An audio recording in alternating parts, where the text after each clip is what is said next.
Degoute miyò, pase. In Haitian Creole, this proverb literally means that it is better to be able to let out a few drops of urine than not be able to urinate at all. In other words, it is better to have a little than to have nothing.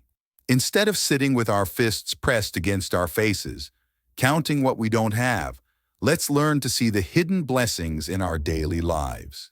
The air we breathe for free, the family and friends we sometimes find overwhelming, they remind us that we are not alone. Even our medicine is a blessing, because somewhere, someone is suffering without care. The dirty dishes we have to wash, that means we had a meal. A roof that leaks, at least we have shelter. Our old shoes, we are not barefoot. There are so many things we criticize, but others would treasure them.